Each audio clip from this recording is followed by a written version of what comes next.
I should have known. You know, I had my first Model A was a Model A coupe, Yeah.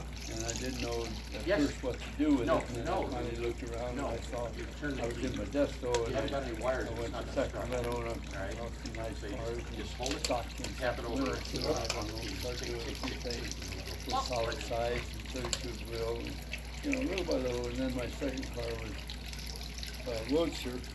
Okay. I had a 30 Model A Roadster, and I fixed All it right. up and put a V8 on it. I'll text you. Just little by little, I got into it.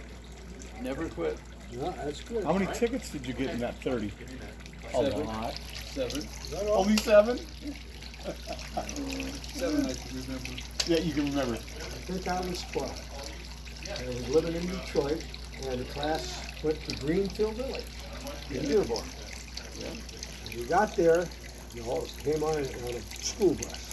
We got there, and they were having the Rolls-Royce National Meet. I mean, and the kids were like, oh my God. And they knew they'd lost us. So they said, okay, you guys go out and spend an hour before you be back at blah, blah, blah time. And that's it. Everybody said, okay, and everybody started running. I got about 15 feet, and there was this car that later, I didn't know what it was, but it was a Rolls Royce. And it was the damnedest thing I ever saw.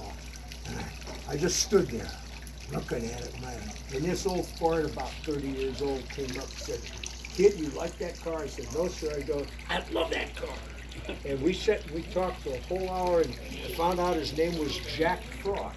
And I said, you're the guy that does our windows in the winter. We laughed like hell.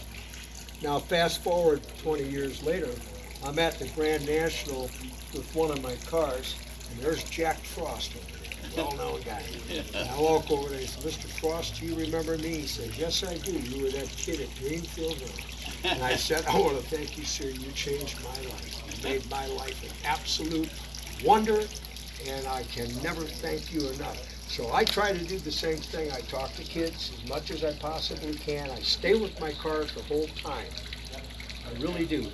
And if I can get somebody interested and give them that spark, man, that's a life that's It's great. you I do love it. it. It's just what you do. So Hey, I was very You know why he fortunate. likes talking to kids?